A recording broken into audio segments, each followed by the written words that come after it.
In the year 3077, Earth had become a central hub among the stars.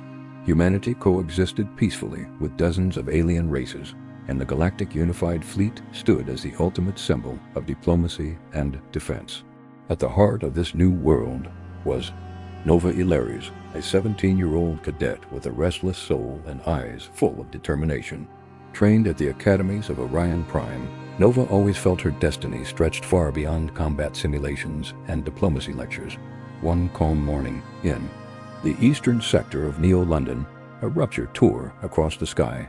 A highly encrypted transmission from Planet 712 bypassed every cyber defense of the Federation. The message was short but chilling. Peace is an illusion. Prepare yourselves. Siberian returns. The threat was real.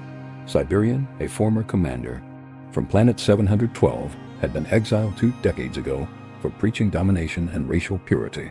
Now he was back, and he wasn't alone. His army, the Iron Spectres, tore through star systems, dismantling peace stations and spreading a doctrine of fear. While the intergalactic councils hesitated, Nova made a choice. If peace was to survive, she would have to forge a new alliance, a galactic legion. With a pounding heart and the conviction of someone who refuses to kneel before tyranny, she embarked on a journey that would change the fate of the galaxy forever. Her first destination, the desert planet of Drak-Tor, home of legendary warriors. But she had yet to learn that each planet would offer not only allies, but secrets that would test her courage, her faith, and her very identity.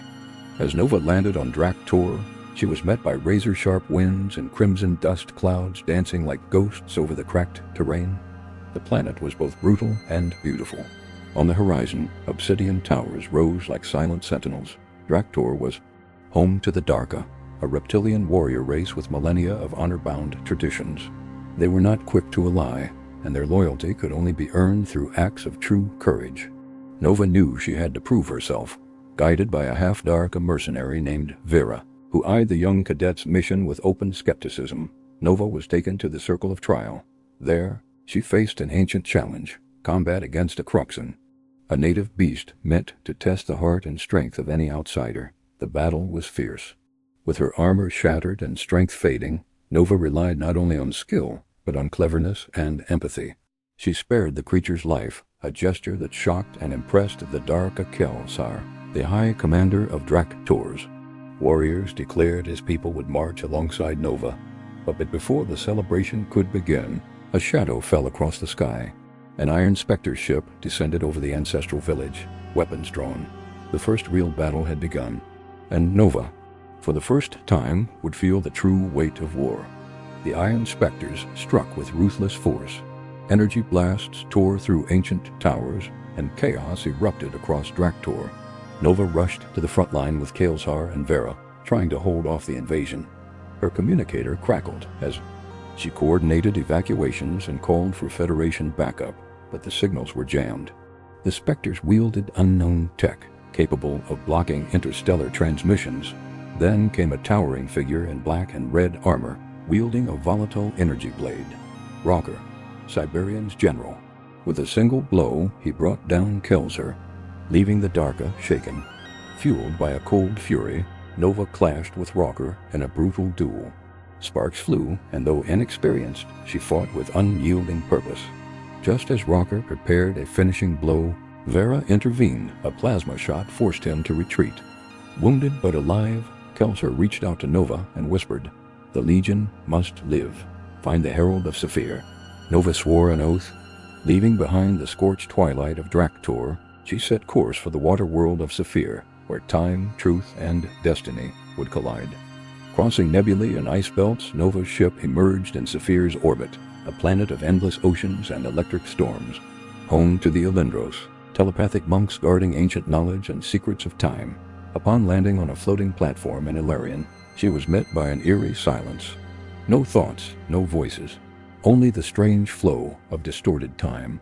Even Vera felt a chill, led through crystal corridors, resonating with their every step. They reached the heart of the temple. There stood the herald, tall, robed, eyes glowing. "White, you came too early, Nova Elarys," he spoke without moving his lips. "But time...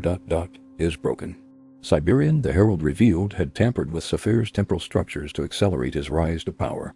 What should have been a fair war was now a race against time itself. To stop him, Nova had to gather 3 ancient artifacts, the Nexus keys, hidden across distant worlds, each guarded by its own trials and reluctant protectors.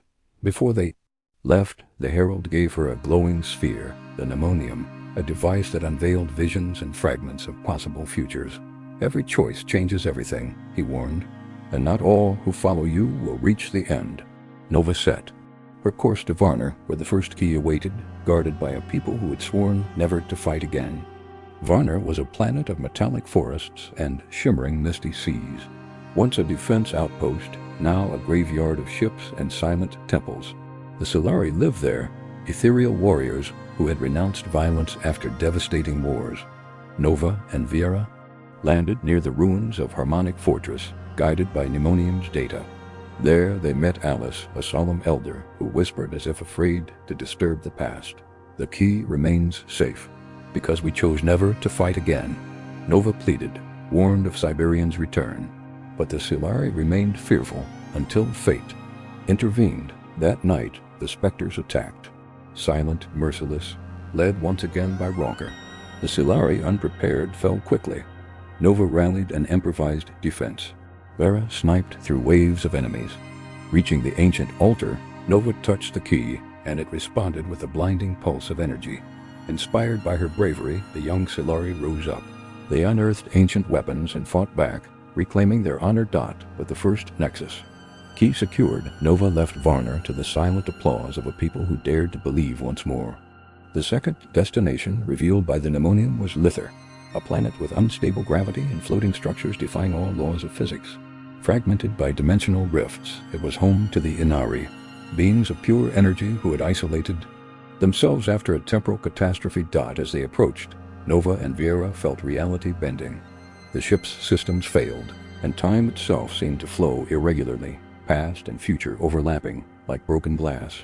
They landed on a floating fragment above an endless abyss, where they encountered Syrian and ancient Inari who spoke in fragmented echoes like memories replaying themselves. You are the spark that splits the paths. The key is yours. If you find the hidden truth. To obtain the second Nexus key, Nova had to enter the luminous crypt, a trial not of strength, but of soul. Inside, she faced haunting visions of her past, impossible choices, and flashes of futures yet to come. At the final trial, she stood before 2 doors.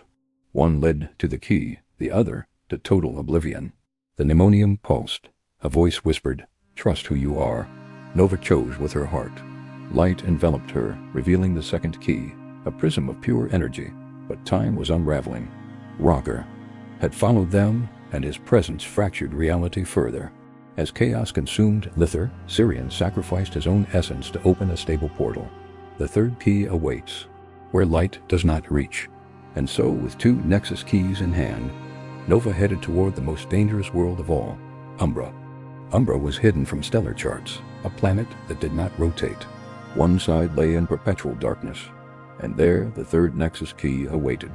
Legend spoke of horrors lurking in that endless night. As they crossed a gravitational threshold, all light vanished. Even the ship's sensors were swallowed by darkness. Vera activated manual beacons, but they too dimmed quickly. The silence was unnatural. Even their own heartbeats seemed quieter. Landing on a black rock plateau, they were greeted by a hooded figure. Nyx, a human who had exiled herself after betraying the Federation decades ago. Nyx, quiet but sharp, knew the way to the heart of Umbra, where light and shadow constantly wrestled for balance. The path was a nightmare. Formless beings, whispers from long-dead minds, illusions of pain and regret, all sought to shatter Nova's mind. But she pressed on. In the heart of Umbra, a black crystal pulsed like a living organ. Above it floated the key, surrounded by a field of negative energy. Nyx explained, to touch it, one must offer a precious memory, an emotional sacrifice. Nova offered the memory of her mother's face. The pain was blinding, but the field broke. The key landed softly in her hands. Just then, Siberian appeared for the first time, not in person, but as a projection. His metallic mask flickered. His voice echoed like thunder across time. What you fight to preserve, I've already destroyed in 1,000 futures. The threat was clear, but with all 3 keys and the mnemonium, Nova now had the power. to activate the Nexus, the only weapon that could restore the galactic balance. Her final journey began. Return to Earth and activate the Nexus before Siberian reached it. In 3077, Earth had been a beacon of peace. But when Nova and her team entered its atmosphere, it was already under siege. Warships circled in orbit. Energy shields flickered over cities. Distress signals flooded every channel. Siberian had arrived. Nova landed at the Galactic Unified Fleet headquarters in Neo-London. Surrounded by generals and war veterans, she revealed the Nexus keys and the pneumonium. Many doubted her, others believed. But time was running out. Siberian's fleet hovered above Saturn. In less than 24 hours, Earth would fall. Beneath the Helix plateau, hidden for centuries, lay the temple of the Nexus, the galactic heart of balance. According to the Alindros, activating it with the 3 keys would unleash a wave of harmony strong enough to destabilize Siberian's fear-based technology. Allies from every corner of the galaxy gathered. Vera, the Darka, the Silari, the Inari, united as the Galactic Legion. For the first time in millennia, the galaxy stood as one, but Siberian struck first. His forces stormed the Helix Plateau. Earth's defenses crumbled. Explosions rocked the skies. VEYRA held the orbital line. Nova descended into the temple. She placed the keys in the altar. The Nexus glowed with divine intensity. Then, Rocker breached the temple. The final duel erupted. Blades clashed. Convictions collided. Rocker offered Nova a choice: join Siberian and rebuild the galaxy under a new order. She refused. With one final strike, Nova defeated him and activated the Nexus. A wave of light surged across the stars. The Iron Spectre's ships collapsed, their weapons silenced. The time distortion ceased. Cyber Ion, watching from afar, screamed, not in pain, but in shock. His control was broken. Earth had been saved, but the war was not yet over. The Nexus had weakened Siberian, but not destroyed him. From his fortress of Kranos, hidden within the rings of Uranus, he began rebuilding, using unstable temporal rifts to empower his final stand. Nova knew this was it. No second chance. The Galactic Legion gathered for one last mission. Aboard the flagship Stellar Aegis, leaders of the Free Peoples mapped the assault, a coordinated strike to destroy Kranos' temporal core. Vera, now a general, vowed to protect Nova to the end. Sirian, the last Inari, offered his own essence to stabilize time during the attack. Alice would lead the Silari in a decoy maneuver, while the Darka fought the Spectres on the orbital front. The battle began in blinding chaos. Fleets cut across twisted space. Inside Kranos, Nova and her elite unit faced abominations. Clones of themselves, echoes of alternate futures, the very embodiment of doubt. At the core, Siberian waited. No longer a villain, but a living force, fused to time itself. He didn't strike with weapons, but with visions. He showed Nova futures where her victory gave birth to new tyrants. But she saw something he didn't: unity, courage, sacrifice. Holding the pneumonium and the 3 keys, Nova released one final wave of radiant hope. Siberian howled, not from pain. But from disbelief. He was undone, not by power but by hope. Kranos imploded silently. The Legion reclaimed the stars. For the first time, the galaxy was free. But one question echoed through the void. Had time been restored? Or merely redirected? Siberian's defeat echoed across the stars. Once divided planets now celebrated beneath a shared sky. But amid the cheers, Nova couldn't smile. Something felt unfinished, like peace had come at a hidden cost.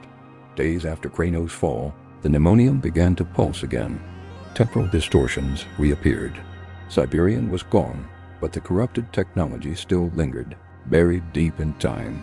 Sirian, now fading, revealed the final truth. The Nexus had created a rift in the timeline, a growing fracture that would eventually consume all reality.